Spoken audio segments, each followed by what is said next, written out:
Merci à tous pour vos interventions. On va passer après aux questions. Moi, j'en ai une première pour commencer, justement sur ce que vous venez de dire, Madame Guillaume. Parce que on parle de langage clair, on a vu que d'un côté, il y avait les journalistes qui faisaient une charte pour l'environnement, d'un autre côté, il y a des ministères qui définissent des mots, comme on a vu avec le guide dont a parlé Monsieur Clé. Est-ce que parler clair, finalement, ça commencerait pas déjà par regrouper tous les acteurs qui parlent de ces messages pour qu'on réfléchisse à quel vocabulaire et quels mots on emploie pour parler de quel thème. On a vu que les journalistes le faisaient de leur côté. Il y a les ministères, mais j'englobe même, ça pourrait être même les professeurs. Il y a énormément d'acteurs en fait qui sont dans le débat public. Donc, est-ce que finalement, ça revient pas déjà par la base, définir les mots qu'on va employer? Je suis pas sûre, parce que de toute façon, enfin, c'est un chantier sans fin. Mais faire preuve de pédagogie, ça s'apprend aussi. Enfin, ça rejoint ce que je viens de dire, hein, sur la capacité à se mettre à la place de l'autre. Et ce qui est déjà vraiment, enfin, ça change tout, hein. Et rien que ça permet voilà, de communiquer un peu autrement. Donc, la bonne et mauvaise nouvelle, c'est que moi, je fais partie d'instances internationales sur le sujet du langage clair.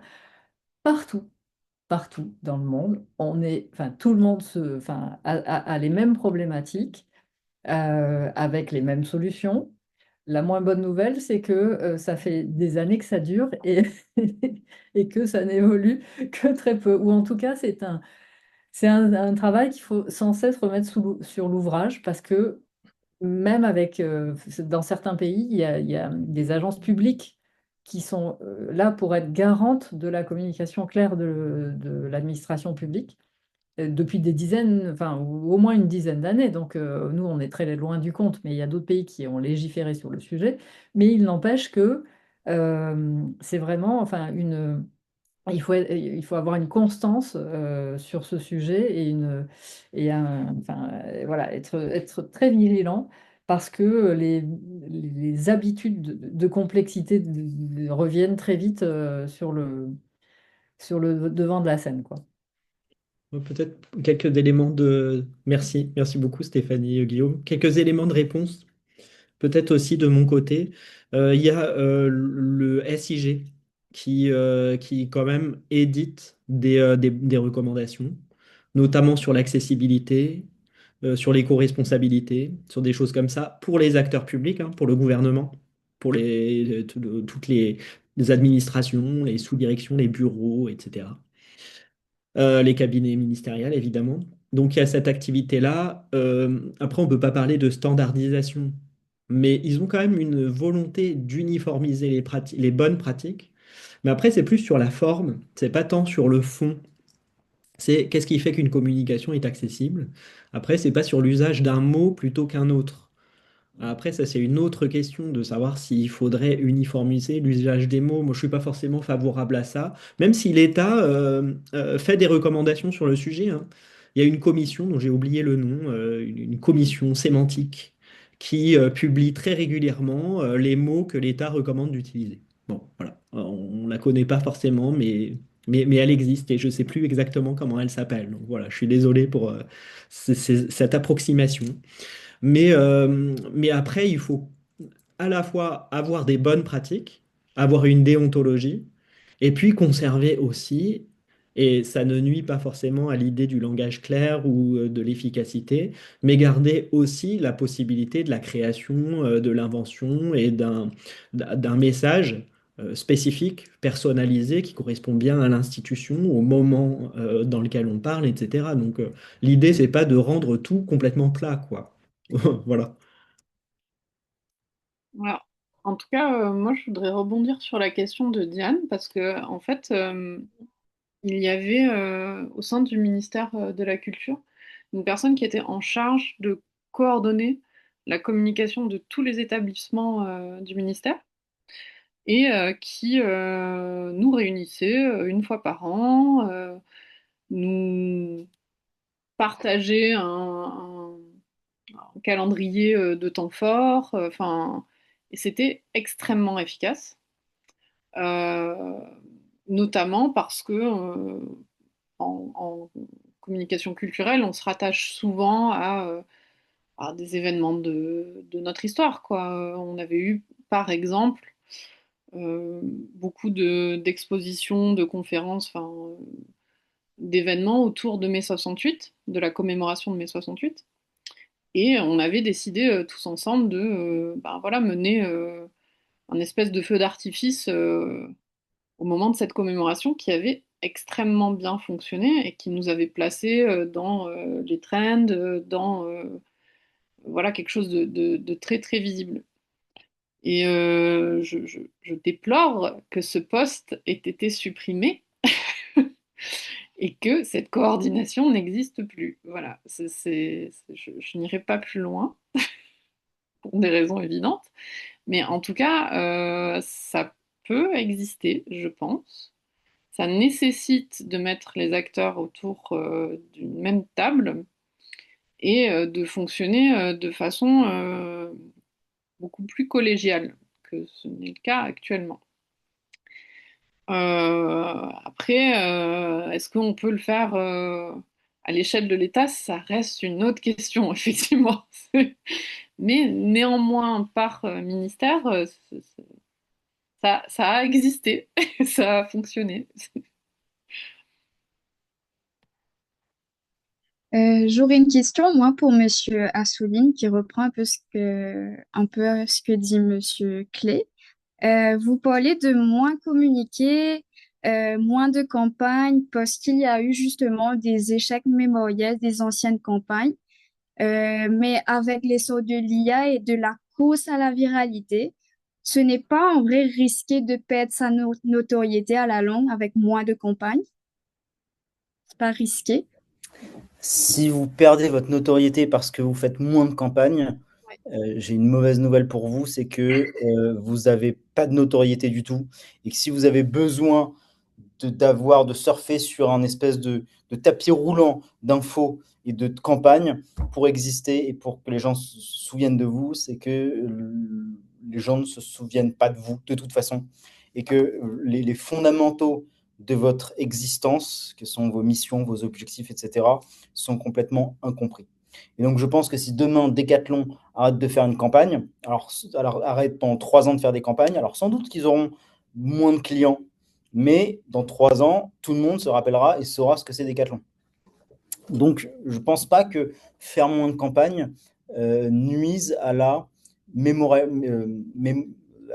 tout ce qui est mémoriel, tout ce qui est voilà, à la mémorabilisation, pardonnez-moi, j'ai complètement mâché mes mots, mais voilà, comment on se mémorise tout cela. C'est un mot trop compliqué, ça. Ouais, voilà, bref, il est 19h. Mémorabilisation, j'ai vu Stéphanie Guillaume lever un sourcil. Parce que... Oui, bah, j'ai moi-même levé un sourcil, voilà, ce sera enregistré et sur YouTube.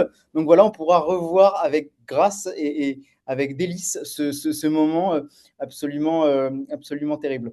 Mais voilà, le fait est que justement, il n'y a pas besoin, selon moi, de faire moins de campagnes parce que, enfin, non, pardonnez-moi, il est tard. Non, pour moi, le fait de faire moins de campagnes ne nuit pas à la notoriété. Voilà, pour faire court. Merci, merci. On va peut-être, je ne sais pas s'il y a des questions que, que d'autres voudraient poser. Si c'est le cas, vous manifestez-vous.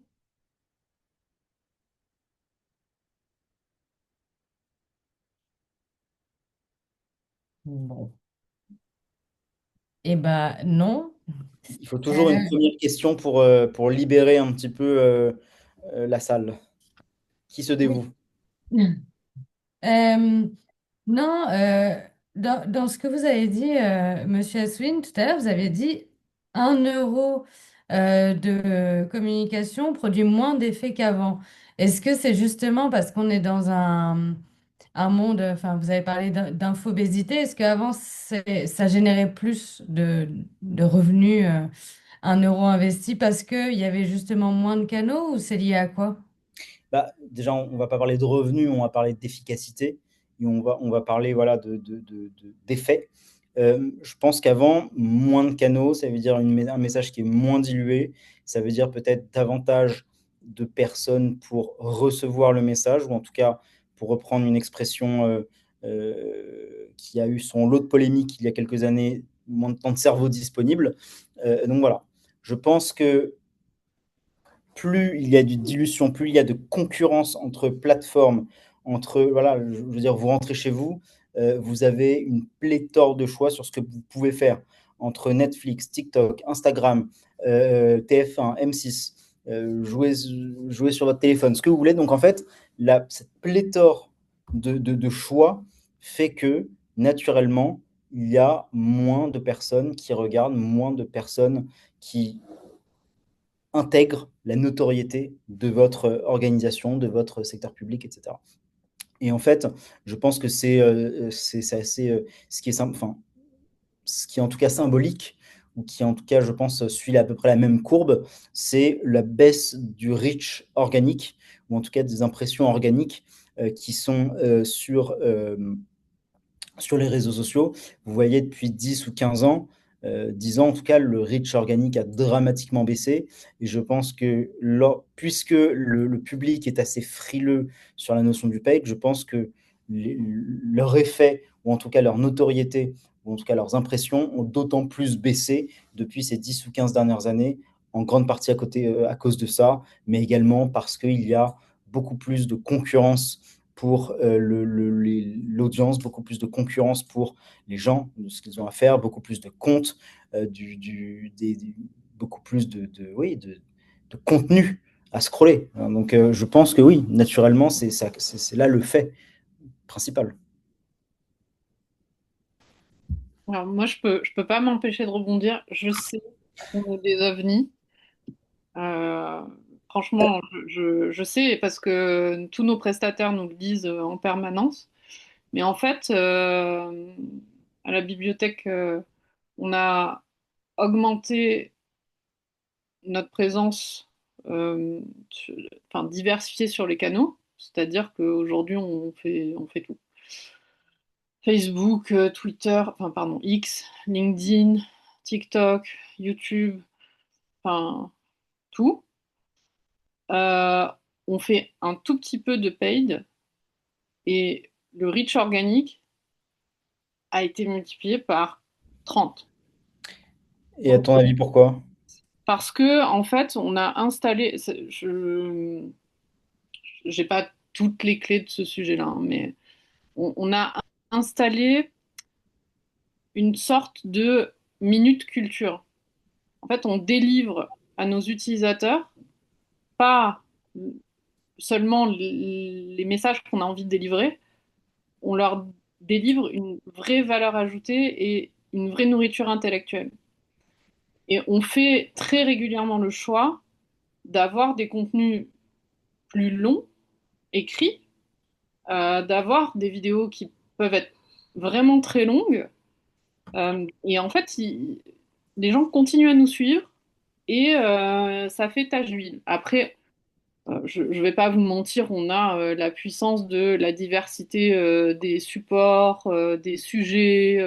On peut toucher n'importe qui a n'importe quel centre d'intérêt. Ça, c'est la force de la BNF. On a tous les documents sur tous les sujets.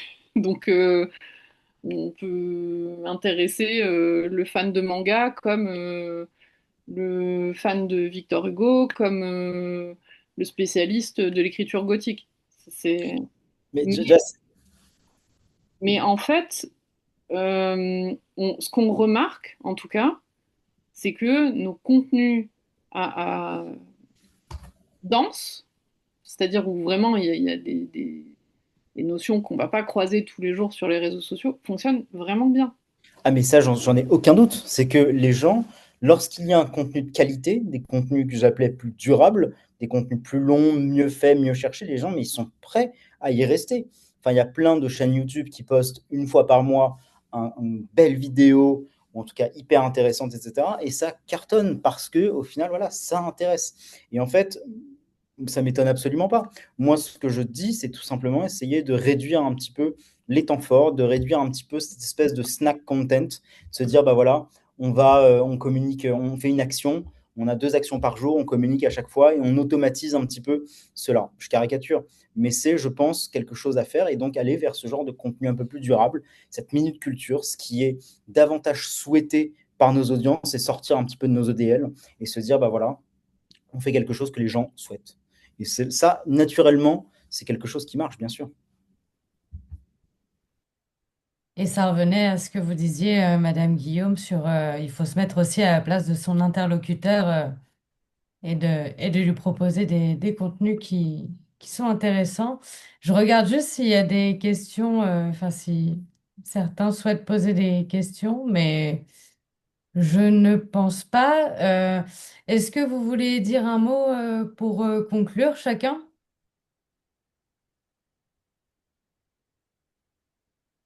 Non.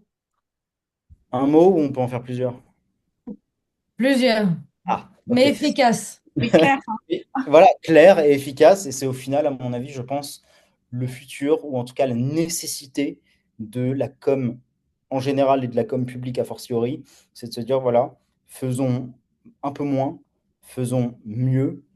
Et parce que nous allons faire moins et parce que nous allons faire mieux, ce sera plus clair ou et ce sera en tout cas plus efficace. Et je peux rajouter, effectivement, alors, pour revenir sur la question de départ, la communication, est-ce que c'est de l'action publique? Bah, oui, à condition euh, qu'elle soit comprise et utile, effectivement, pour les citoyens. Et quelques mots de conclusion, et après, Claire, tu prends le relais. Voilà, comme je le disais tout à l'heure, c'était vraiment passionnant. Moi, j'ai adoré cet échange. Effectivement, on a croisé plein de notions qu'on va encore croiser dans les rencontres et dans les conférences à venir. Et puis, voilà, moi, ce qui me marque aussi, c'est la diversité de la communication publique. On a pris plein d'exemples. L'Assemblée nationale, le cabinet de Sébastien Lecornu quand il était ministre des Armées, euh, le ministère de la Santé, enfin des logiques dans le domaine de la santé, la BNF. Et on voit qu'à chaque fois, c'est des mécaniques qui sont différentes. Soit on veut favoriser l'accès aux droits et l'information des citoyens. Parfois, comme l'Assemblée nationale, on veut familiariser les citoyens avec le fonctionnement des institutions, ce qui permet aussi de renouer la confiance, de renouer aussi le pacte démocratique qu'on a dans notre pays. Ou bien, comme la BNF, c'est vraiment passionnant, parce que la BNF, en fait, ce que vous avez fait, c'est que vous avez transposé en ligne la vocation de service public que vous avez aussi quand on se rend à la bibliothèque, quand on se rend à vos conférences. Et donc, bah, finalement, ce que vous faites, bah, c'est en fait la BNF en ligne, c'est le service public en ligne, quoi. Et donc, ces logiques-là sont hyper passionnantes, quoi. Donc, voilà. Claire, maintenant, je te laisse la parole. Alors, moi, je vais conclure en étant claire et efficace parce que, en fait, je vais vous inviter aux prochaines séances. Donc, c'est le moment où vous prenez vos petits agendas et vous notez. Le lundi 19 janvier, nous aurons une séance sur communication publique et communication scientifique, les liaisons dangereuses. Ensuite, le mardi 17 février, nous aurons une séance sur parler aux jeunes, un défi pour la communication publique. Et pour finir, nous aurons le 19 mars de 17h à 19h30 en présentiel cette fois, une journée sur troubles dans une fin d'après-midi sur troubles dans la communication publique, comment renouer la confiance entre les acteurs publics et les citoyens. Donc, autant de séances qui s'annoncent aussi passionnantes que celles de ce soir et auxquelles je vous invite à participer. Sur ce, je vous souhaite une très bonne soirée et merci à tous les intervenants, merci aux étudiantes et merci à vous tous qui étiez là ce soir. Bonne soirée.